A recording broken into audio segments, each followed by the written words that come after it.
On Orion's night, we spoke about having a vision for our own self. As a matter of fact, it is something that we should have not only on Orion's night, but at any point in our lives, we should know where we are going, or where we would like to go in life, or what we would like to be in life. And one of the very profound statements that was made on Orion's night, it was this: once you know who you would like to become, once you know what you would like to be, once you establish a vision for yourself, that suggestion was, operate as though you already are what you would like to become. Operate now as though you already are what you would like to become. It means that it puts drive, it puts effort, it puts perspiration on the layer of your inspiration. If your vision is your inspiration, it should not stop there. We need to act. We said we need to stop at some point in time interpreting life and evaluating circumstances, and we need to act on this beautiful experience and opportunity that is ours for life. But today, I want us to take that vision one step further, being the very first service in the new year.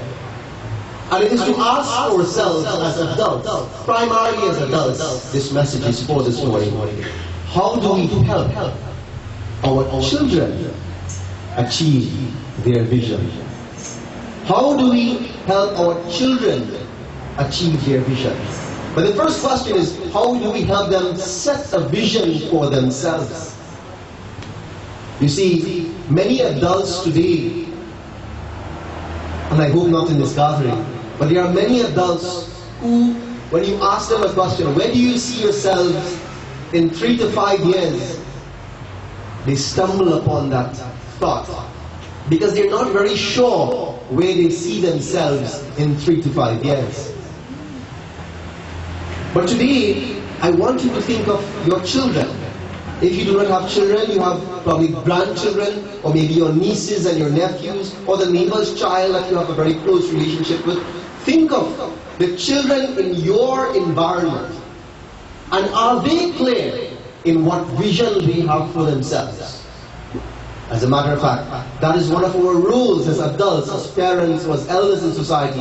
It is to help our children define a vision for themselves. I may have said this to you before, but when I was Krishen's age, maybe 6, 7 years old, and you asked me, what did you want to become when you get big? You know, a lot of parents ask their children, what do you want to get big with? What do you want to do when you get big, son or big daughter? And you know what my response was then? I want to pump gas in a gas station. That was my goal in life when I was probably 6 or 7 years old. And, you know, when I think about it now, I laugh, because I am careful what I wish for, because I always get it. The second job that I ever had when I was living in the United States, didn't have papers to work and so on, so anything could have done. Anything that I got, I did. So after packing shelves in a grocery, which was my first job, at $3.35 an hour, my very second job, which was well-paying, at $5 an hour, was pumping gas in a gas station. My vision as a 6 or 7-year-old boy was to pump. And why? Why was that? Because the only reason was, I like how gas smells. When my father would put gas, I wanted to be outside to smell the gas. And that was the only reason, only logic I had in my mind of what I saw for myself at that age. I didn't know better, and I was not given many opportunities to think as a 5 or 6-year-old, other than being someone like my father or following my mother as a teacher. Other than that, that was the vision that I saw for myself. But as we go along in life, it is okay to change and shift who we see ourselves as becoming. Because no way, at no point in time in my life, I ever saw myself as a pandit or a priest or as someone who gives sermon or lectures or gives motivational talks. I never saw it. But there were many experiences in my life, and thank God they were all negative experiences. And I'm saying thank God to remind you that sometimes it takes negative experiences in our life to help us define positive visions for ourselves. Sometimes bad experiences are important or almost necessary to help us redefine ourselves of who we want to be in life.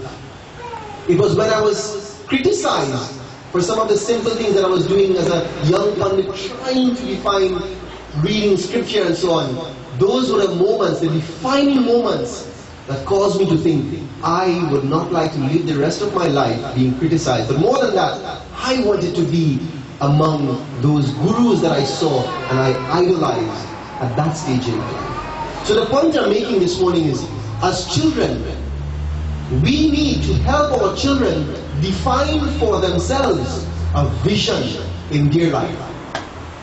And it is okay, whatever vision they see for themselves, don't criticize it. You see, my parents, as far as I could remember, never criticized my vision. No matter how simple it may have seemed, they never criticized it. Because nothing is wrong with pumping gas at a gas station if that is what I wanted to do for my life, for a living.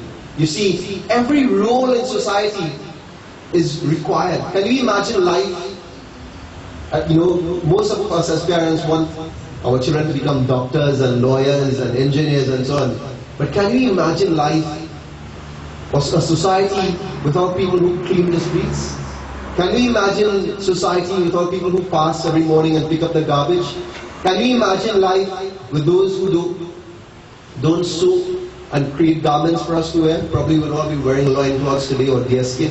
Can you imagine life or society that has nobody to, as priests or pundits or imams?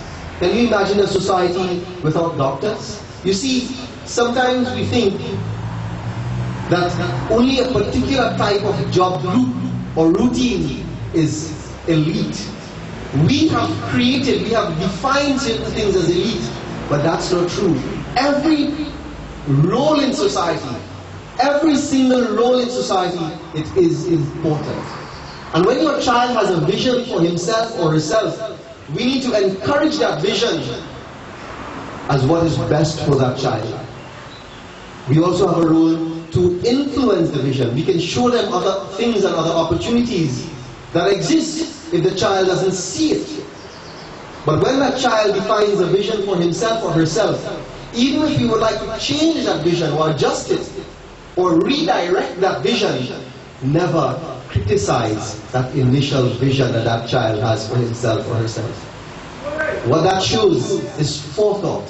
What that shows is that child searching inside himself or herself to find out what he or she really likes. Because what he likes today may be different tomorrow or next week or next month, and that is okay. But what is important, it is to encourage that child in defining a role and a vision for himself or herself.